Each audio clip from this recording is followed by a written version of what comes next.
Welcome back to the Arbitress YouTube channel. So you guys asked for this tutorial on a draped cowl bubu, and that is what we're going to be learning today. It's a very simple tutorial and I tried as much as possible to make it beginner friendly. If this is something you would like to learn, kindly stay tuned to the end of this tutorial. Thank you.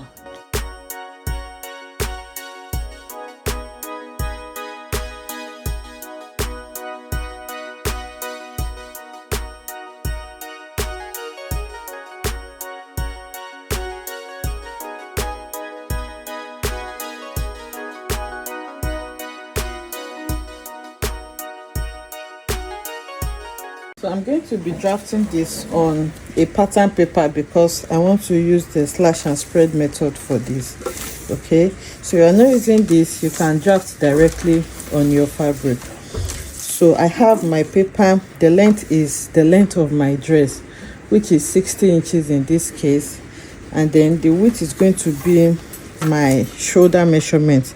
The shoulder is 14, so divided by 2 is 7. So I'm going to mark the 7 inches here.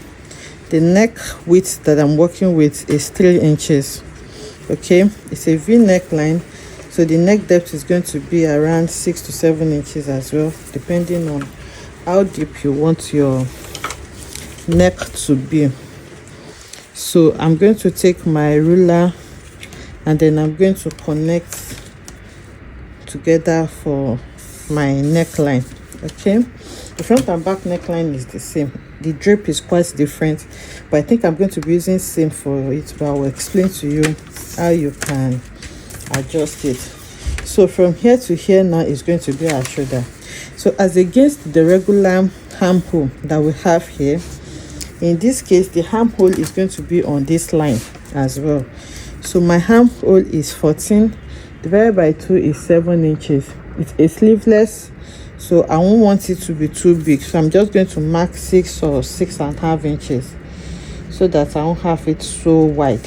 Okay, so from here to here is going to be my armhole now. So I'll try to find the midpoint of that.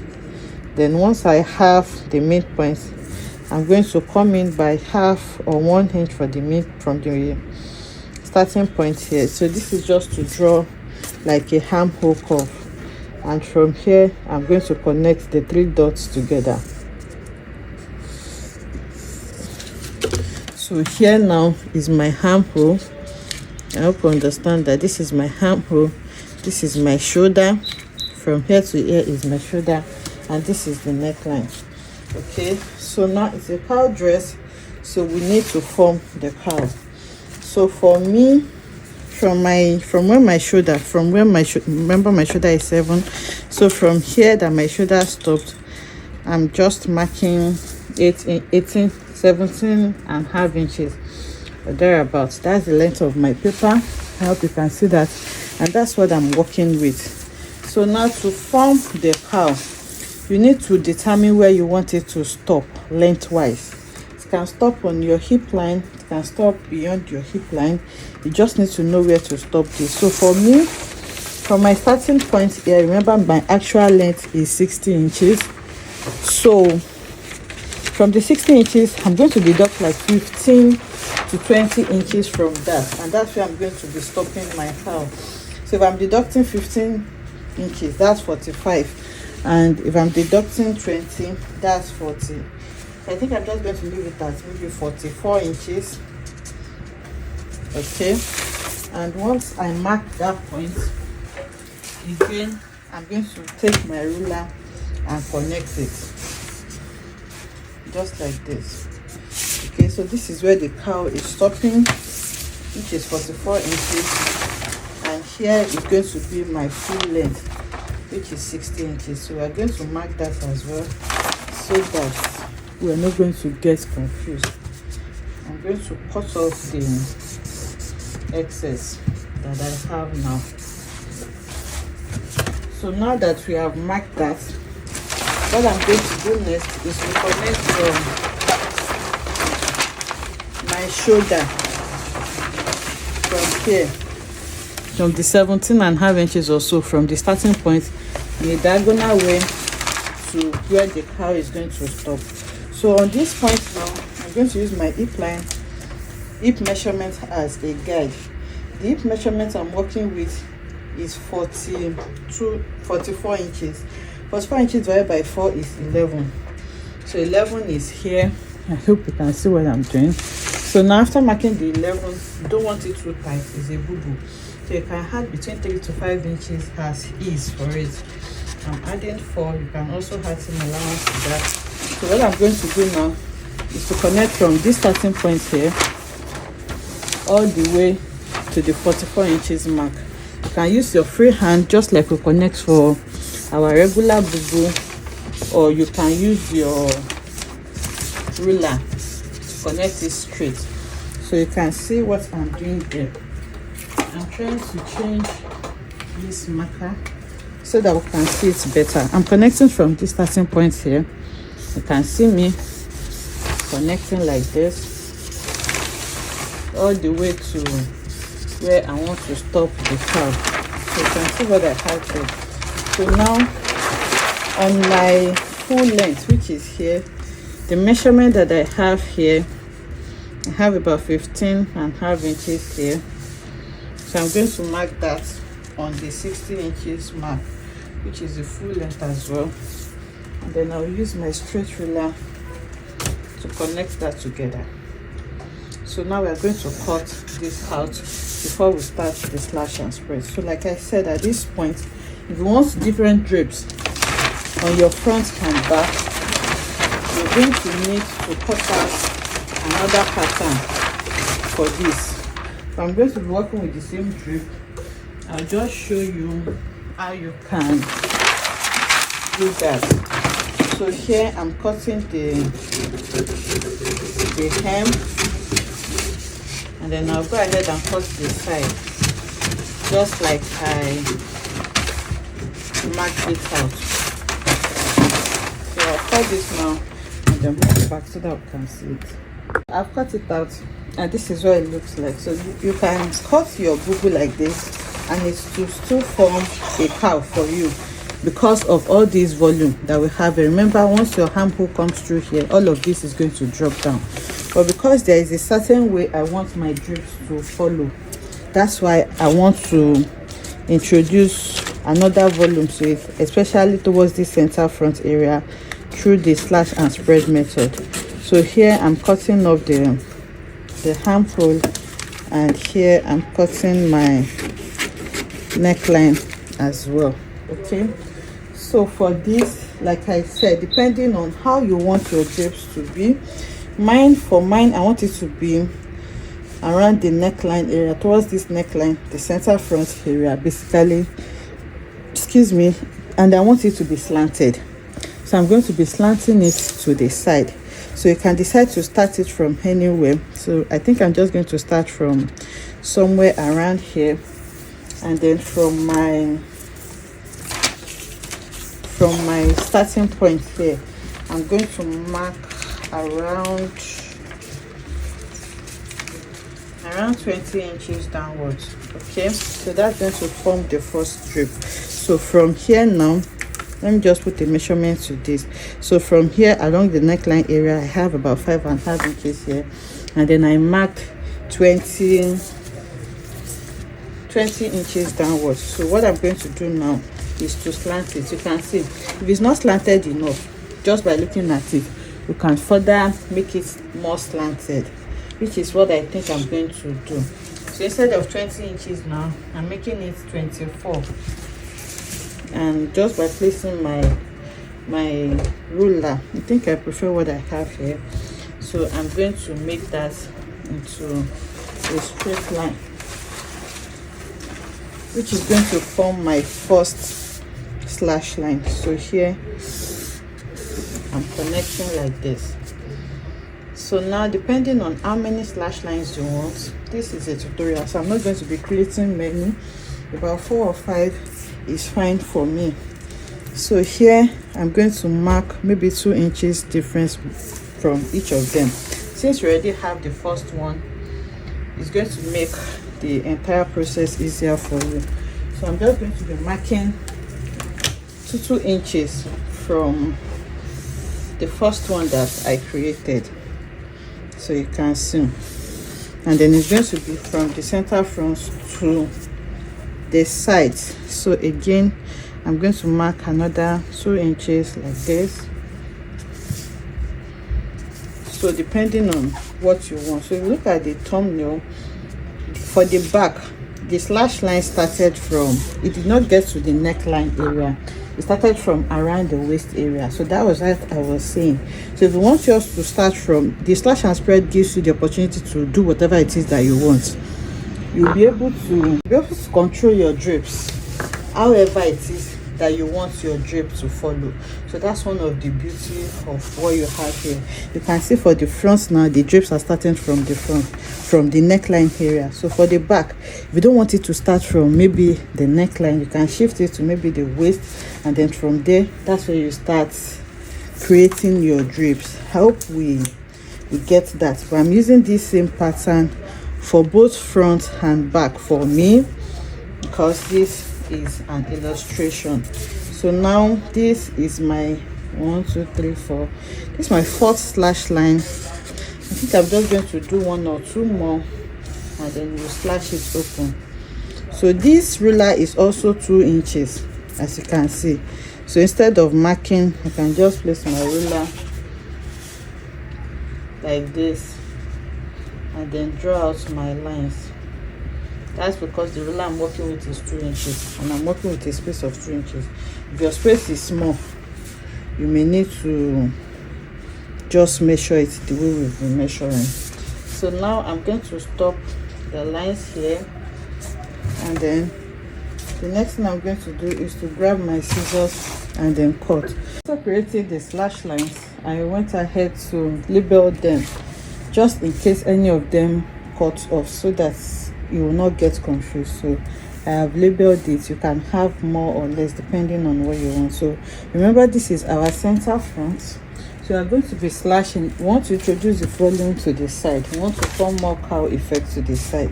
And like I said, if you want yours, what we have on the thumbnail, where the drapes are formed in front is different from where it's formed at the back. If you notice, for the front now, it's starting from the neckline area, which is where we have it. So if you want for your own, if you don't want it to start from the neckline area, you can decide to start draping from the maybe the waistline, which is here. So that's where you will start slanting it. So it's totally up to you. That's the beauty of slash and spread. It helps you control how you want your drape to be. So it is up to you and what you want to do. So now, like I said, we are introducing the volume to the side, not the center front. So I'll start slashing from the side towards the front. I'm not going to cut completely to the front. I'm just going to be stopping it at the tip. So I'm going to turn it like this, and then I'll start cutting.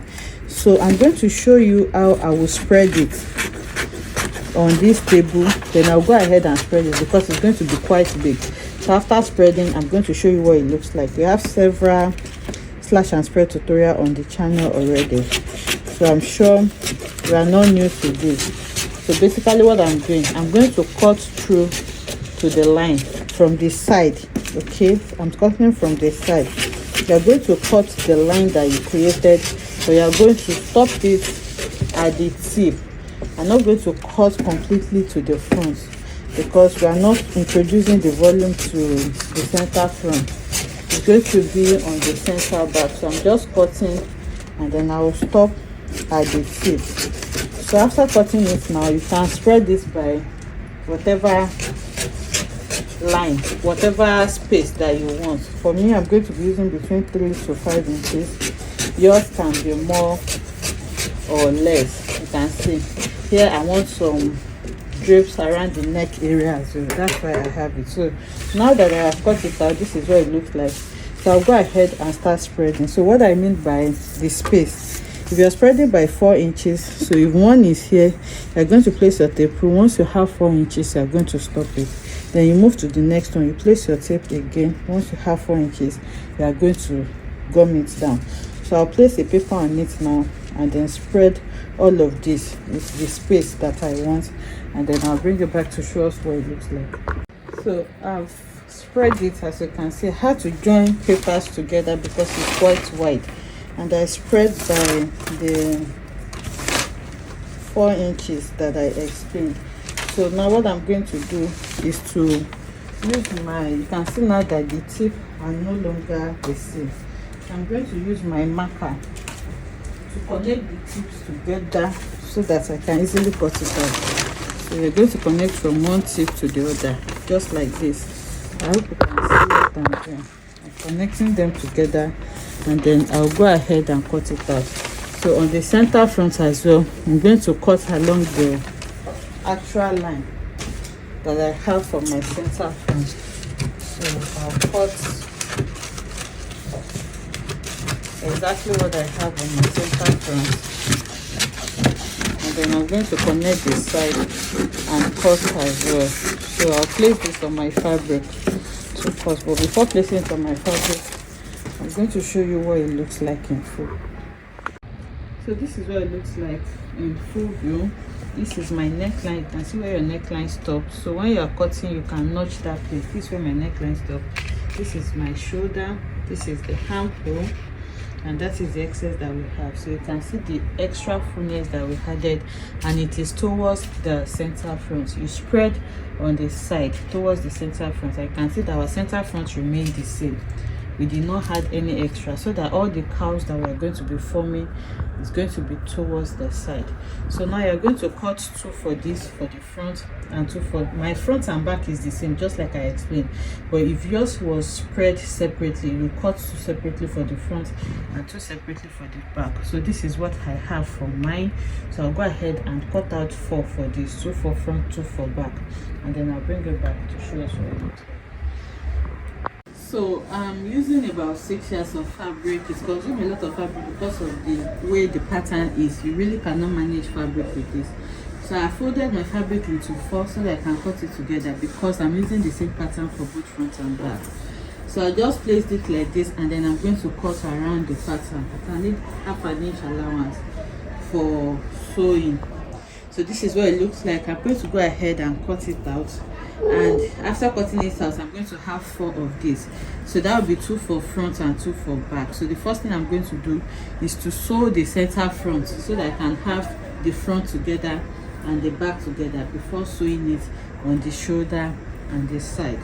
Okay, so now this is what it looks like when cutting this. So you have to take note of your neckline, where your v-neck stop, which is here.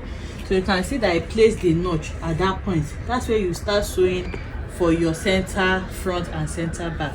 So it is important that you notch this red line. You can see my red line where my v-neck line stops. So here I'm going to sew the center first, like I said, for both front and back. Then after that, I'm going to join the front and back together on the shoulder. You're going to skip the armhole, and then you're going to continue sewing like this all the way to the side. It's very simple to sew. I want us to listen to the sewing very well. So you sew the front and back together first by the center. So you join it from where your v-neck line stops all the way to the hem. So for the front, you can leave a little bit space before the hem if you want it to have a slit for easy movement. So after joining it, you have 2 separate fabric. That's one. Remember, it's 4 now. So after joining it by the center, you have 2. That's 1 for the front and 1 for the back. So after that, you're going to place the front and back on each other, and then you're going to join it on the shoulder. This is your shoulder. This is your armhole. So you're not going to join the armhole, you're going to join the shoulder. You skip the armhole, then from where your armhole stops, you start joining like this, and then you join all the way to the side till you get to the hem. So that is how to join it. It's very simple. I'll go ahead and sew it now and take it to the mannequin so that you can see what it looks like. So again, I'm going to remove my pattern. Then after removing the pattern, you can see what I have. I have 1, let me show you. I have 1, 2, 3, 4. So this 2 is going to be for front, this 2 is going to be for the back. Where I placed my notch here is where my v neckline stops. So that's where I'm going to run the stitch for the front, and then I'll do the same thing for the back before I join the shoulder on the side. So after joining the front and the side, this is what we have. You can see all of those strips that we have, and it starts from the, you can see from the chest area, just like we drew on our pattern, and it was just continuous to the side like that, and then all the way to the back. That's because I want it exactly like this. So if you're using different pattern for both front and back, make sure that the side drape are exactly the same. The opening that you are creating at the side should be the same with what you have in front, so that you'll be able to join it in.